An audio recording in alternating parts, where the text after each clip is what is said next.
Alright, magandang umaga, magandang araw. Dito naman tayo sa ating YouTube channel. Ang ating lingkod si Kuya Liba. Ang araw Lunes ngayon mga kababayan.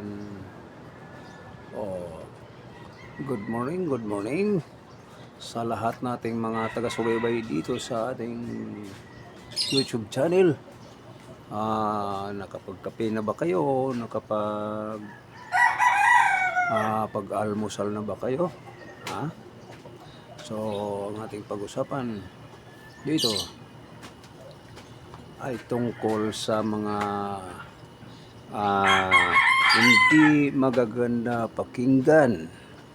So, sana panghintulutan ninyo ang ating mga reaction publiko dito tayo sa ating social media.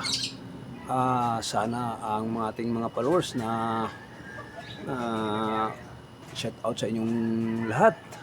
Good morning sa ating mga followers, mga kababayan. So, nakikita natin ang kaganapan kahapon o nag-viral ang mga ginagawa nilang hindi maganda-ganda, hindi kaya sa publiko, sa mamayang Pilipino. Okay. Alright, sa hindi pa tayo mag-proceed, good morning. Shout out sa ating mga DDS vlogger, shout out sa ating mga listeners, shout out dyan sa ating mga OFW na sa ganun pa man ay nandiyan kayo sa kaligtasan sa iyong buhay o sa paghanap buhay nga kayo po. Maraming salamat, nakaambag pa rin sa ating bayan kahit anong kagipitan sa ating dumadaan sa buhay, no? So, good morning. Sa ating mga kababayan, no? Hindi pa tayo mag-proceed na tayo, no?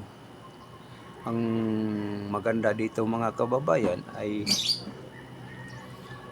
na pangit kasi pakinggan yung nandyan sa gobyerno nga ipipilit nila talaga na si Sara Duterte nga mawala sa posisyon sa ditong pagka Vice President. Bakit kaya? Nga umaayaw sila kay Inday Sara. Dahil sila umaayaw, hindi na sila makapagnakaw. Yun ang totoong buhay. Hindi na sila makapagnakaw sa pira ng dyan sa kaba ng mamayan ng Pilipino. Dahil sila, kung mangnakaw sila, talaga sila nga mabubuko. So si Inday Sara, hindi naman mangnakaw yan. Pero bakit kaya kinakasuhan na sila si Sara ng impeachment? So ngayon ay isang tao pala na ayon pala ay mag-assassin ni Sara ay nabuking pa.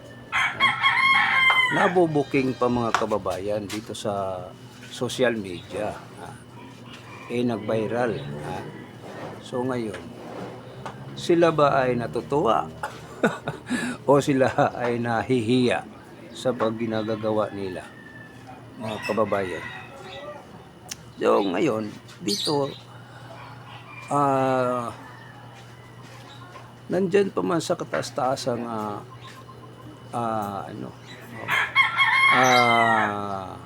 nandyan pa man sa panggobyerno nga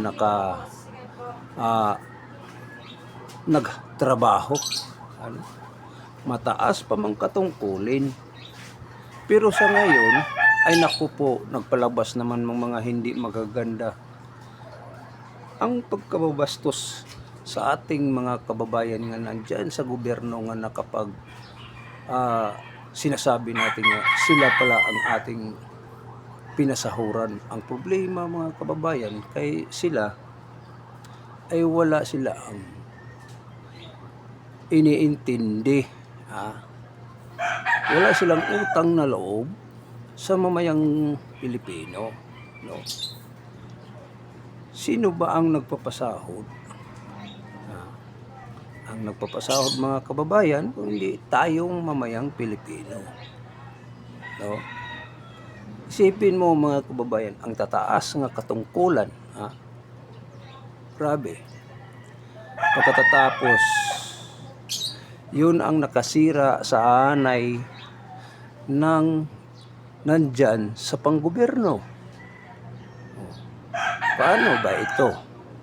Nga sundin sa ating mamayang Pilipino nga sila ay nagpakita nga hindi maganda nga asal. No? So sabi mo, itong mga tao ni President Marcos, mismo si Marcos, ay nagpapakita na hindi magandang asal. Hindi nagpapakita ng magandang asal ang mga bata ni Marcos. Kasi nagpapakita nga hindi magandang asal ang mismong nagdala sa ating panggobyerno. Ang namumuno. Biruin ninyo, mga kababayan. Ikaw isang magulang. Isampul Ikaw ay isang magulang. Tapos yung anak mo napapasaway. Daming mga kasalanan nga nagagawa.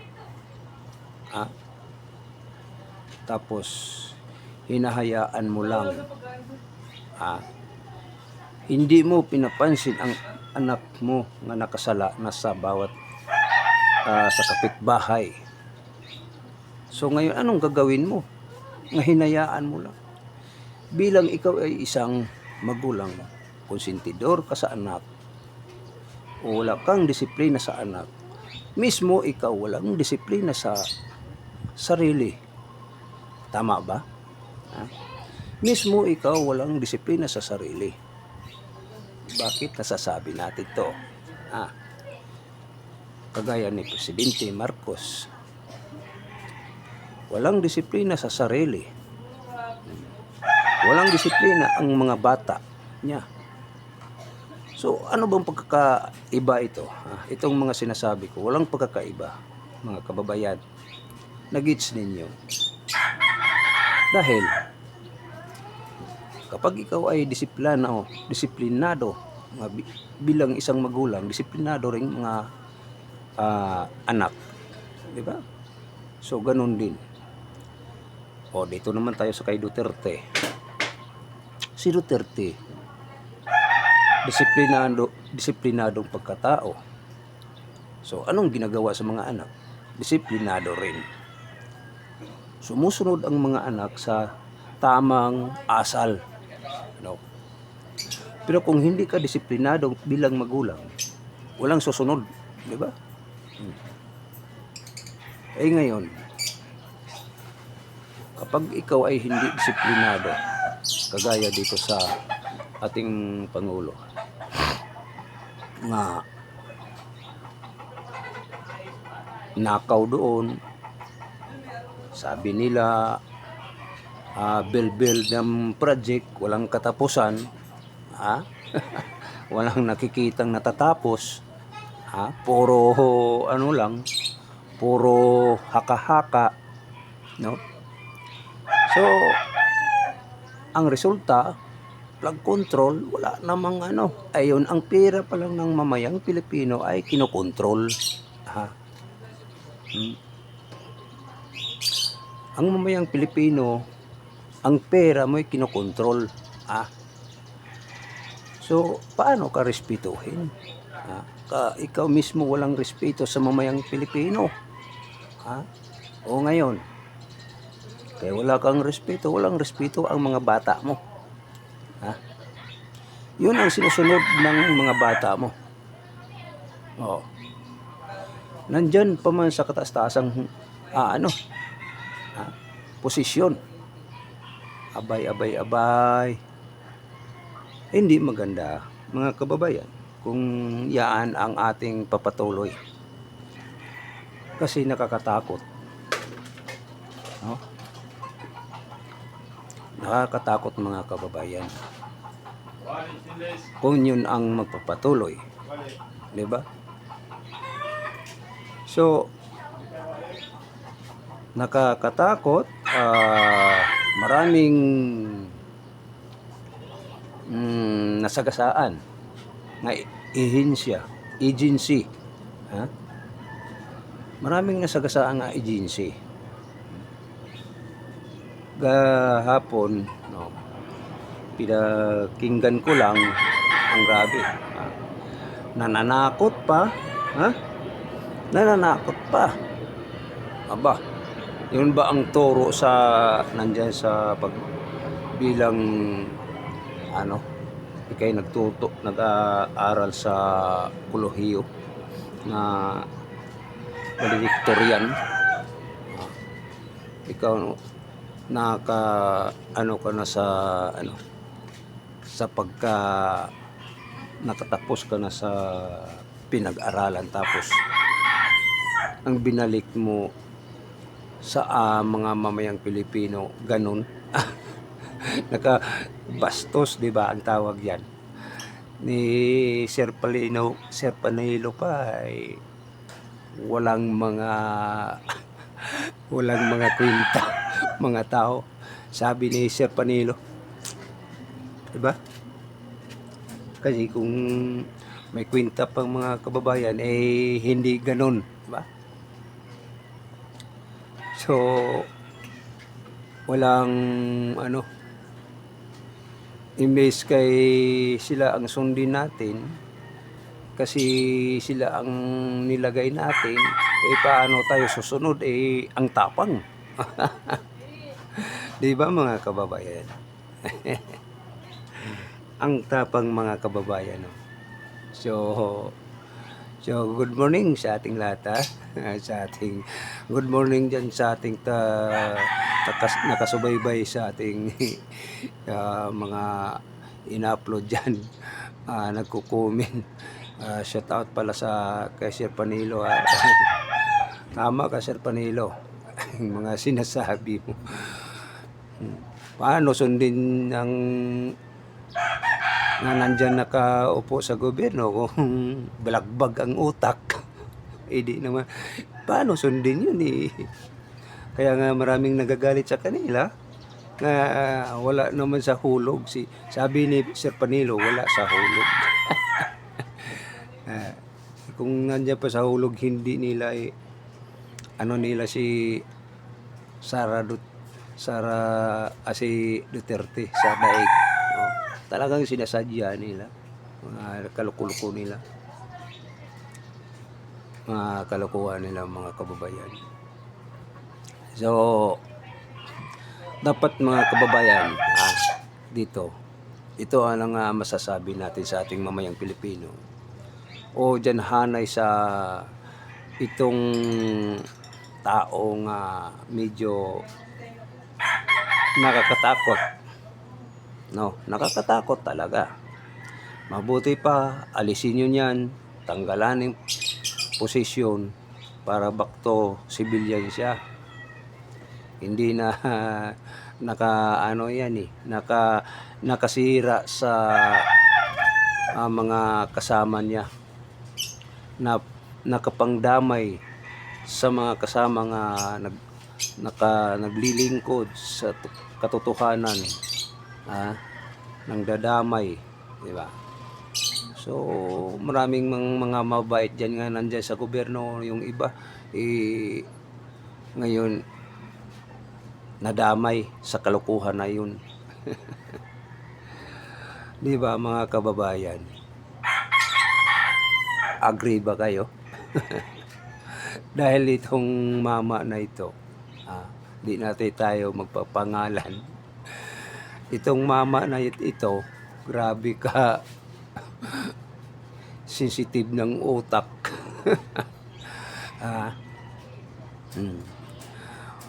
may pagbabanta pa sa mamayang Pilipino, o may pagbabanta pa sa mamayang Pilipino, aubusin, o ngayon, di sa polisa kahapon, nagba-viral pa.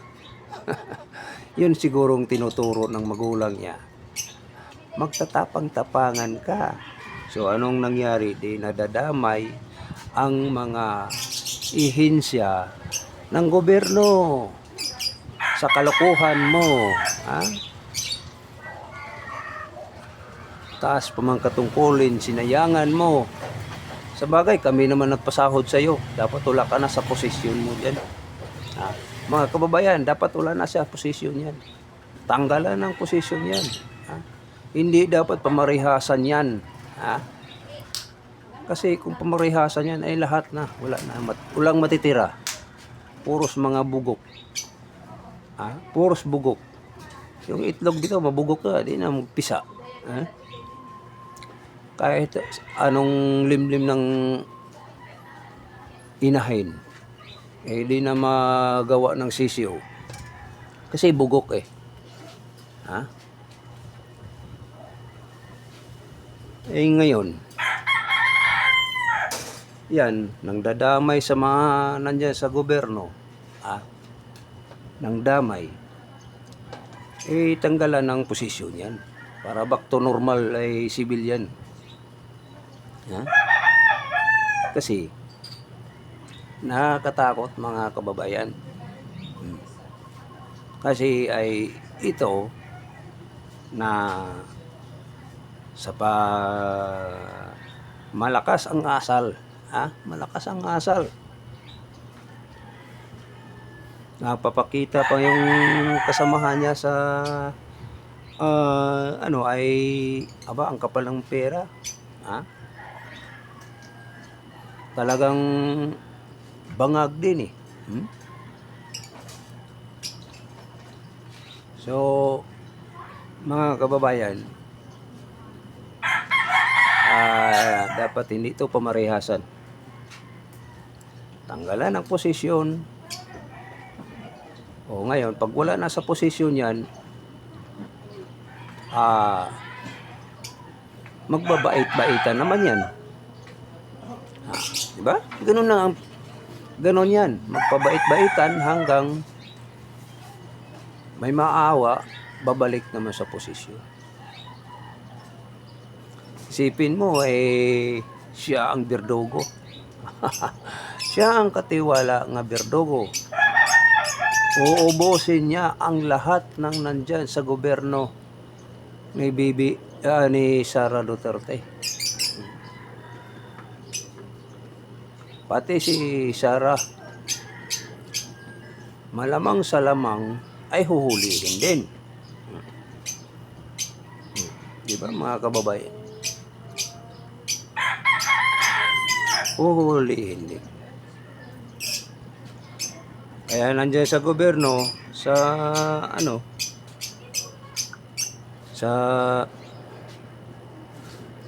si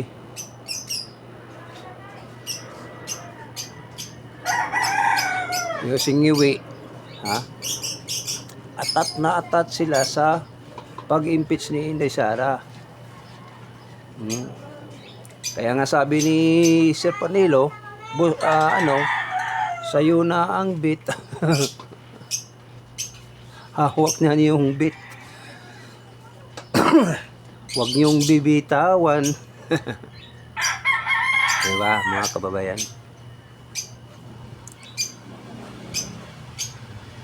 Kasi walang mga